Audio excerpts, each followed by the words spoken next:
نحمده ونصلي ونسلم على رسوله الكريم اما بعد سیدنا ابو ہریرہ رضی اللہ تعالیٰ عنہ بیان کرتے ہیں کہ جب کسی آدمی کی میت نبی کریم صلی اللہ علیہ وسلم کی خدمت میں لائی جاتی تو آپ اس کے بارے میں پوچھتے کیا اس پر قرض ہے، اور اگر ہے تو جو اس نے مال چھوڑا ہے، جو اس کا ترکہ ہے، اس میں سے قرض کی ادائیگی ہو جائے گی؟ اگر تو اس کا چھوڑا ہوا مال اتنا ہوتا کہ جو اس کے سر قرض تھا وہ ادا ہو سکتا ہے تو پھر آپ اس کی نماز جنازہ پڑھاتے۔ بصورت دیگر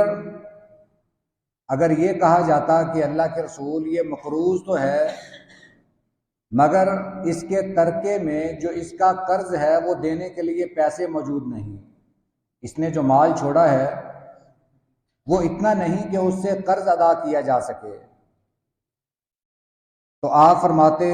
صلو علی صاحبکم، تم اپنے ساتھی کی نماز جنازہ خود ہی پڑھ لو، آپ اس مقروض کی نماز جنازہ نہ پڑھاتے۔ حضرت ابو ہریرہ رضی اللہ تعالیٰ عنہ بیان کرتے ہیں کہ جب اللہ تعالیٰ نے نبی کریم صلی اللہ علیہ وسلم کو فتوحات سے نوازا، جب مسلمانوں کے پاس مال غنیمت آیا تو پھر نبی کریم صلی اللہ علیہ وسلم اگر کوئی مقروض ہوتا تو اس میت کی طرف سے قرض ادا کر دیتے۔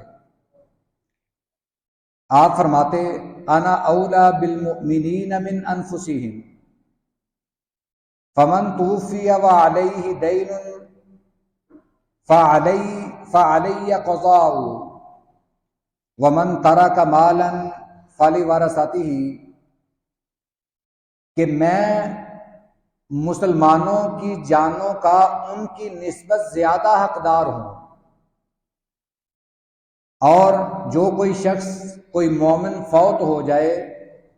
اس کے ذمے قرض ہو تو وہ قرض میں ادا کروں گا، اس قرض کی میں ذمہ داری لیتا ہوں، اور جو اس کا چھوڑا ہوا مال ہے وہ اس کے ورثاء کے لیے وراثت ہے، وہ ان میں تقسیم ہو جائے گا۔ یہ مسلم شریف کی حدیث مبارکہ ہے۔ ہم کچھ دنوں سے قرض کے متعلق احادیث مبارکہ پڑھ رہے ہیں، اس کی ہم نے سنگینی بھی پڑھی کہ جو شخص قرض ادا نہیں کرتا اس کی سزا کیا ہے، اور جو شخص بدنیت ہے، جس کی نیت صاف نہیں، تو اللہ کے ہاں وہ کتنا بڑا مجرم قرار پائے گا، یہ سب کچھ ہم پڑھ چکے ہیں۔ آج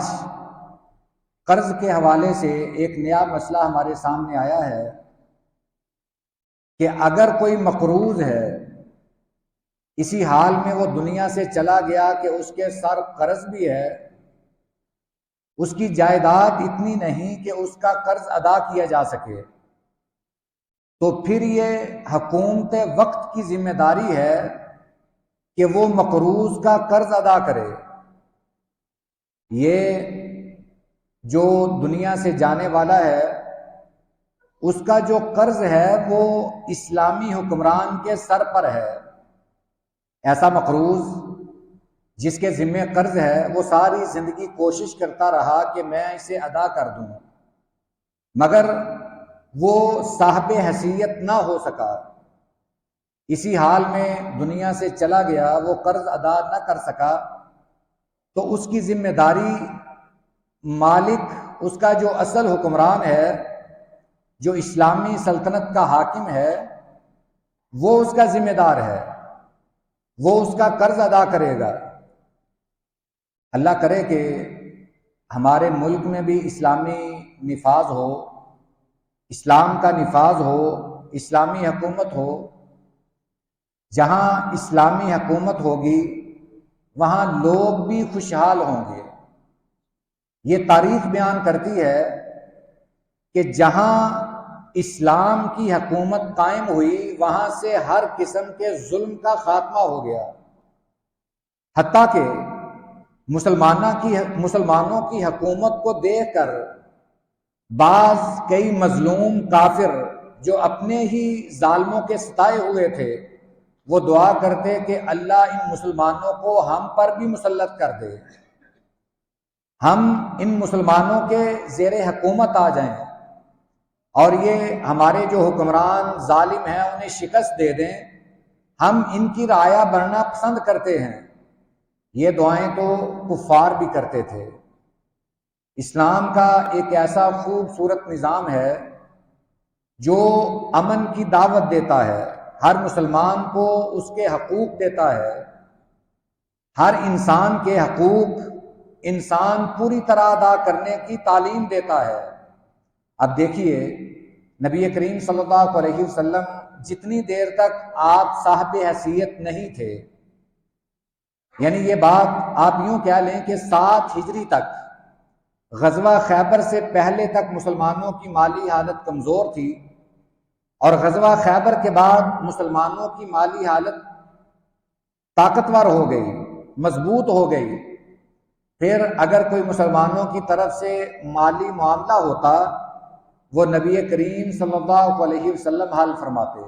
حتیٰ کہ کسی مرنے والے کے ذمے قرض ہوتا تو وہ بھی آپ ادا فرما دیتے۔ آپ فرماتے کہ اس کا قرض میرے ذمے ہے، یہ میں ادا کروں گا، بلکہ یہاں تک فرما دیتے کہ جو اس نے مال چھوڑا ہے وہ اس کے ورثاء میں تقسیم کر دیا جائے، اس کا قرض میں خود ادا کروں گا۔ کہاں سے ڈھونڈیں ایسا حکمران، کہاں سے ڈھونڈیں ایسا والی کہ جو اپنی رعایا کا اس قدر خیال رکھتا ہو۔ اللہ تعالیٰ سے دعا ہے اللہ ہمیں بھی سیرت النبی صلی اللہ علیہ وسلم پر چلنے کی توفیق عطا فرمائے